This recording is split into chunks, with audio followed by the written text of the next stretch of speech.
दोस्तों, यह कहानी उस समय की है जब रावण का आतंक तीनों लोकों में फैल चुका था।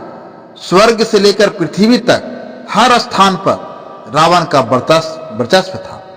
देवता, ऋषि मुनि और सामान्य मनुष्य सभी रावण के भय से त्रस्त थे।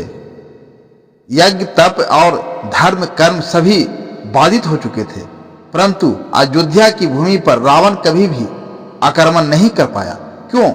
नमस्कार दोस्तों, फिर से एक बार स्वागत है हमारे एसपी हिंदी कहानी चैनल में। दोस्तों, महाराज दशरथ को संतान प्राप्ति की चिंता थी। उन्होंने ऋषि वशिष्ठ के मार्गदर्शन में पुत्रेष्टि यज्ञ करने का निश्चय किया।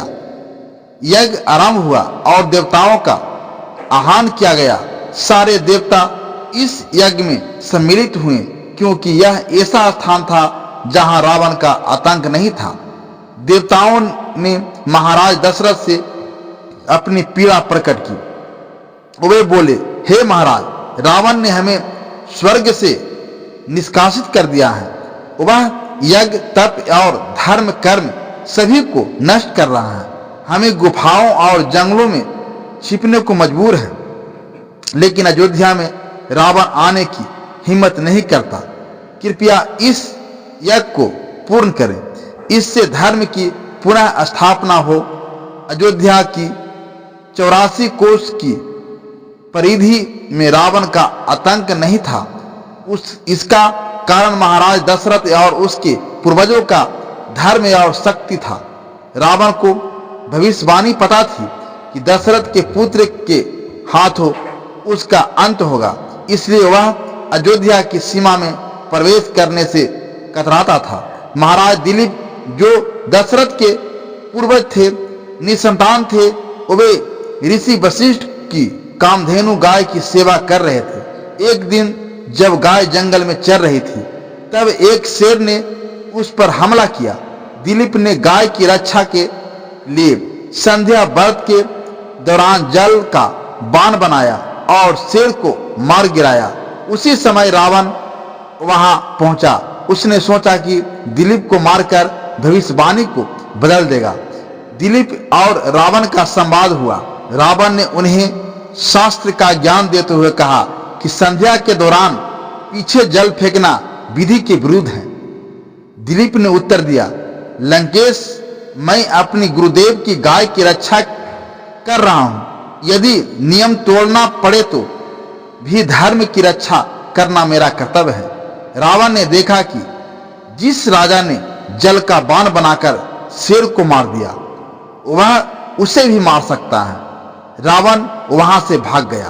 तब रावण ने दशरथ से भी युद्ध करने का प्रयास किया। दशरथ ने कहा, अगर तुम मेरी उत्तरी सीमा का द्वार खोल सकते हो तो मैं तुमसे युद्ध करूंगा। रावण ने अपनी 20 भुजाओं से द्वार खोलने का प्रयास किया, परंतु असफल रहा। दशरथ ने अपनी एक भुजा से द्वार को बंद रखा। रावण लज्जित होकर वहां से चला गया। रावण जानता था कि अयोध्या में धर्म, सत्य और शक्ति का संगम है। महाराज दशरथ जितेंद्रिय थे। उनका संयम और धर्म पालन अद्वितीय था। रावण स्वयं यज्ञ और तप को नष्ट करने जाता था, परंतु अयोध्या में प्रवेश करने का साहस नहीं कर पाया। जब दशरथ जी का पुत्रेष्टि यज्ञ हुआ तो देवताओं ने प्रसन्न होकर उन्हें आशीर्वाद दिया। देवताओं ने कहा, महाराज, आप जैसे धर्म रक्षक के कारण ही धर्म जीवित है। आपके वंश में ऐसा पुत्र जन्म लेगा जो रावण के आतंक का अंत करेगा। अयोध्या की भूमि पर रावण का आक्रमण न कर पाना महाराज दशरथ और उनके पूर्वजों की धर्मनिष्ठा, शक्ति और सत्य का परिणाम था। यह कथा हमें यह सिखाती है कि जब व्यक्ति धर्म, संयम और सत्य के मार्ग पर चलता है तो सबसे बड़ा अत्याचारी भी उसे पराजित नहीं कर सकता। दोस्तों, यह जानकारी आपको अच्छा लगी हो तो हमारे वीडियो को लाइक शेयर अवश्य करें और हमारे चैनल पर नए हैं तो हमारे चैनल को सब्सक्राइब भी जरूर करें। धन्यवाद।